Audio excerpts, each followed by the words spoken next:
Agradecer aqui, neste caso,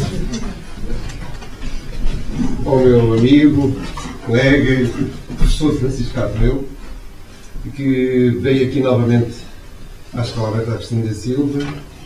Já é a segunda vez que aqui está. Da primeira vez tivemos aqui uma conversa como aquelas que nós temos aqui, aquelas conversas com várias pessoas que temos convidado para virem partilhar connosco algum assunto e, portanto, na altura, o Francisco Arneu escolheu um tema para a conversa que era a propósito de um padre que tinha vivido em Aires Vedros, o Padre Marcos. Muitos de nós que estávamos aqui naquela conversa nunca tínhamos ouvido falar nada sobre aquele Padre Marcos. Ficámos curiosos do assunto e ele explicou-nos: olha, isto foi um tema que eu escolhi para fazer a minha tese de doutoramento.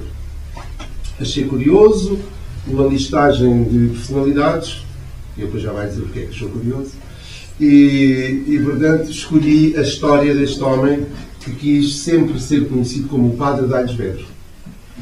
E então achámos curioso. Foi uma noite para nós muito interessante, porque foram revelados muitos aspectos também aqui da própria história de Aires Vedros, daquela época, e de personalidade que tinha passado por aqui e que nós quase tínhamos passado despercebido.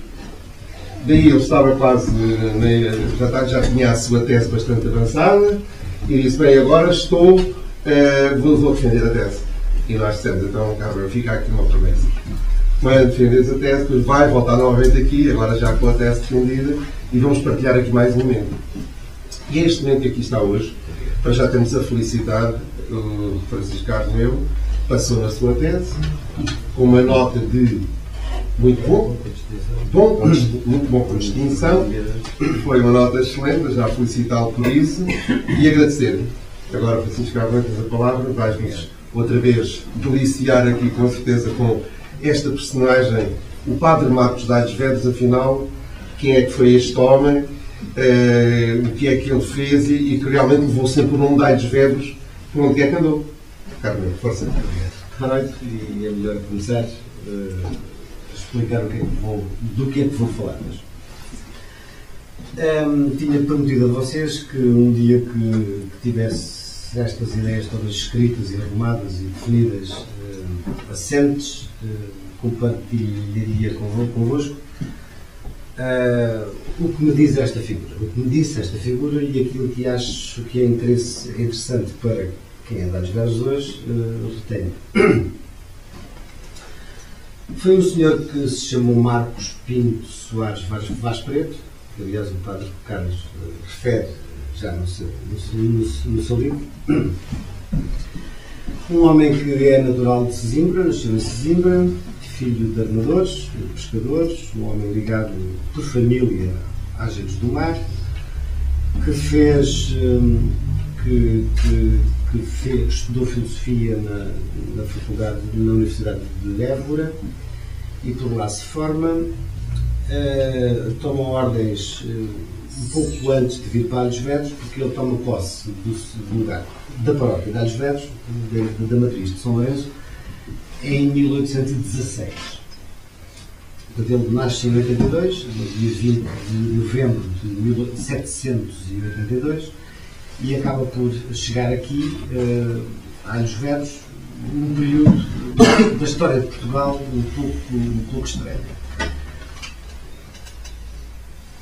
É um pouco estranho porque não está cá o rei está no Brasil, tinha feito a fuga da corte para o Brasil e Portugal é regido na altura por um conjunto de homens conhecidos pela regência, a regência que ficou em substituição do rei Dom João VI, enquanto que a família real estava no Rio de Janeiro. Portugal tinha uma regência que oficialmente mandava, mas quem mandava de facto não era a regência, era o inglês, um senhor chamado William Beresford, que é contra ele e contra a ocupação inglesa que se faz a Revolução de 1820. Portanto, a nossa Revolução Liberal, a nossa Revolução Francesa, se quisermos, ou a Revolução Portuguesa, gêmea, irmã gêmea da Revolução Francesa, é essa que se faz em 1820, em agosto, setembro de 1820, e que apanha o país um pouco órfão de rei, de governantes, mandado por ingleses. Na altura não era a Troika, mas eram os ingleses da altura que punham e dispunham sobre o país. Esta revolução, por isso, tem uma espécie de unanimidade nacional. À esquerda nem à direita não há homem nem mulher que não goste da revolução. Acabou por ser uma revolução sem mortos, como aliás também é normal nas revoluções portuguesas, não dá mortos.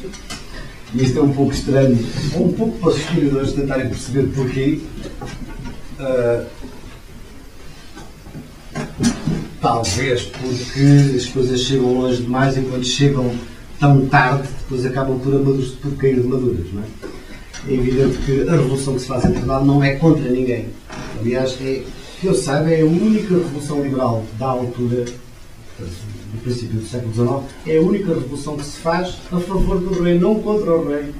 A favor do rei. Venha o rei do Brasil, que nós o recebemos de braços abertos. Não proclamámos a República, não foi preciso, não era isso que estava em causa. O que estava em causa era devolver Portugal aos portugueses. Foi por isso. Não houve ninguém que se opusesse. Nem homem nem mulher, nem de esquerda nem de direita, nem pobre nem rico, que não estivesse de acordo com isso. Padres, igreja ou não, todos concordaram com isso.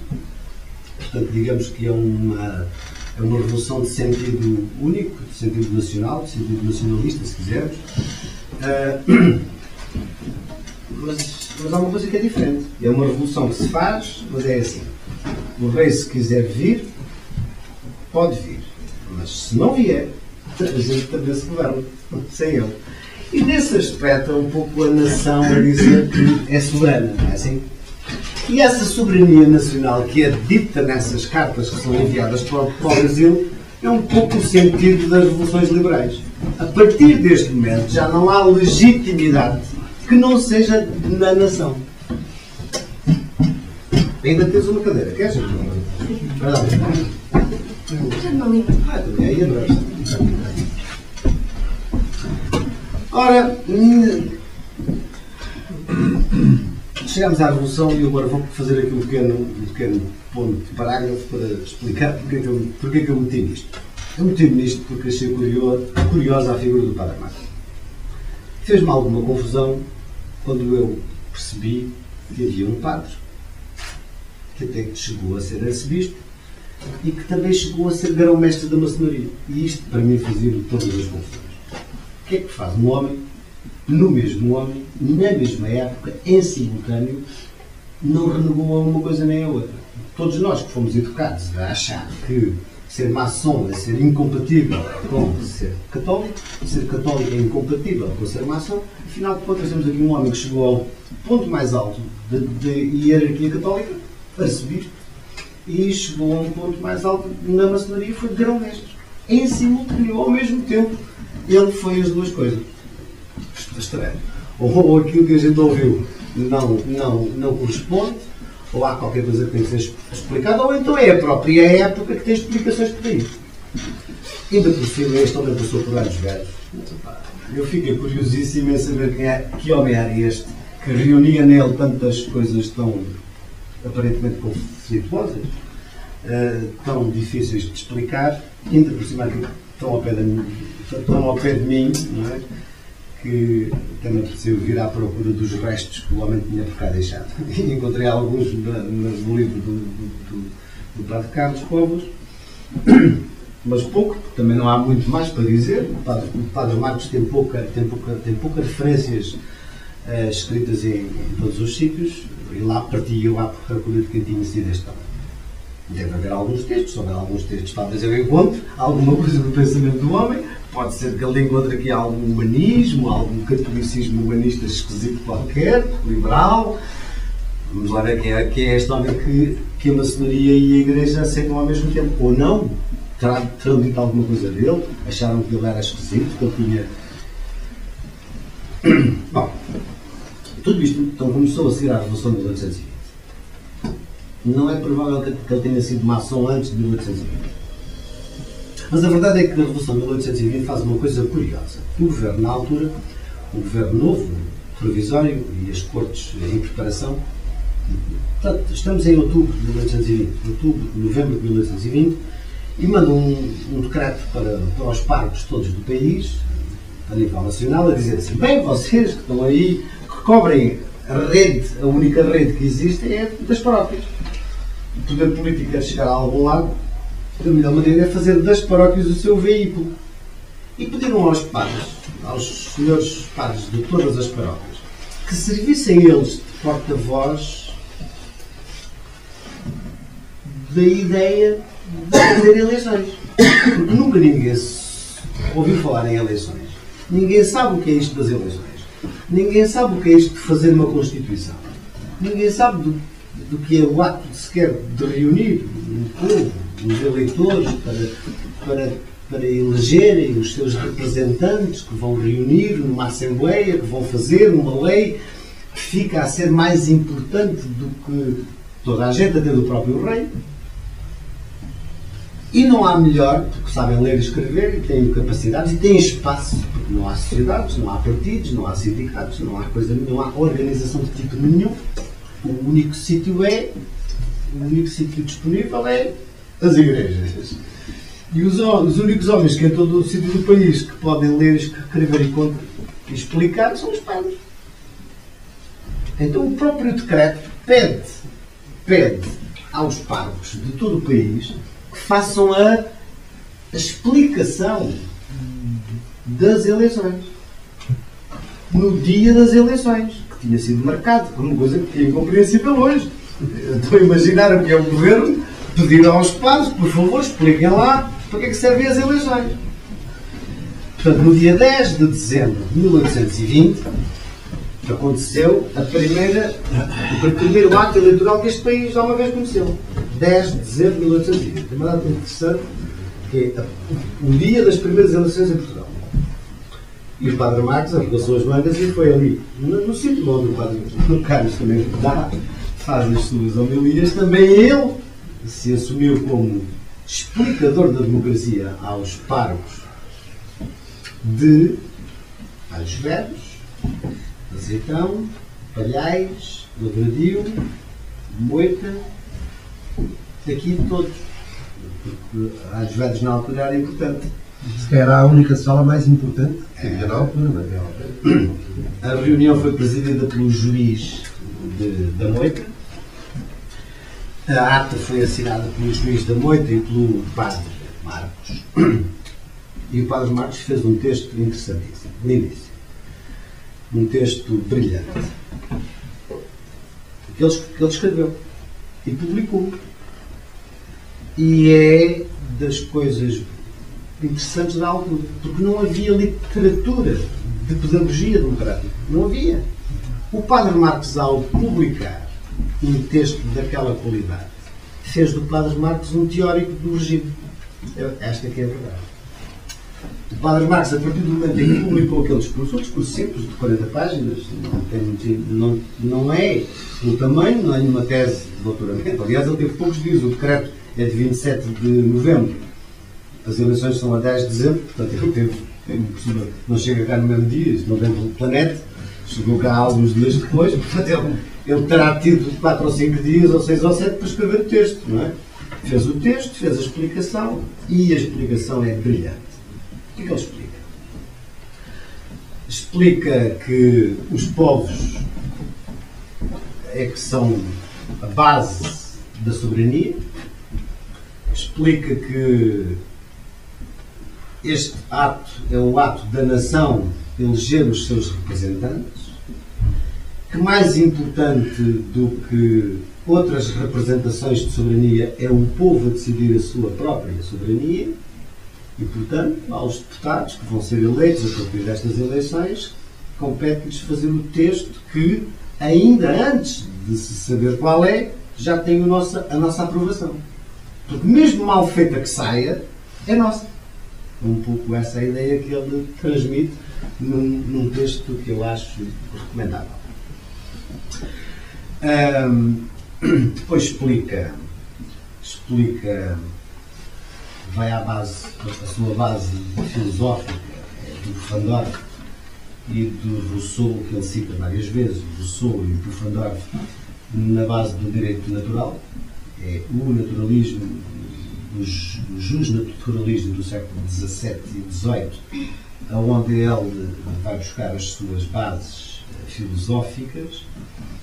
Estas bases ele cita depois, mais tarde, também nas eleições de 1820 e 22, num discurso parecido com esse, que também faz em Lisboa, era na altura parte da pena. Ele, mais ou menos, diz que Deus fez o mundo, a natureza e os homens, e a natureza funciona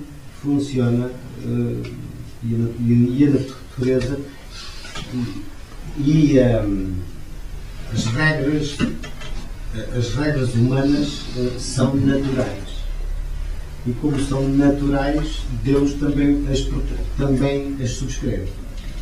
Mais ou menos a linha do justnaturalismo, ou a linha da explicação do direito natural, é aquela que ele, aliás, toda a democracia do final do século XVIII e do século XIX fundamenta-se nas mesmas bases. Ele faz isto, é muito engraçado.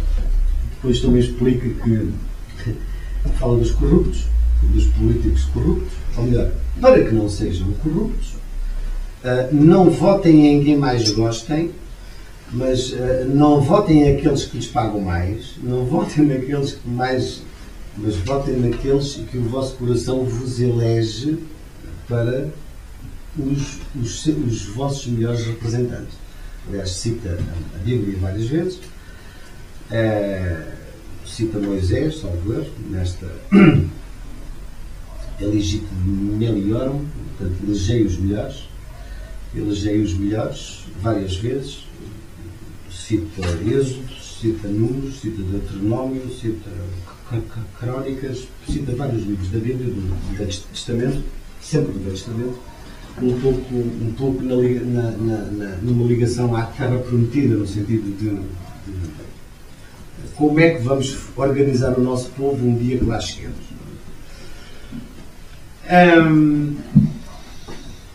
Ele publica este livrinho, e este livrinho é oferecido nas cortes e terá tido algum impacto. Este livrinho de algumas páginas teve algum impacto. Tanto teve impacto que ele, uns meses mais tarde, é convidado para ir para Lisboa.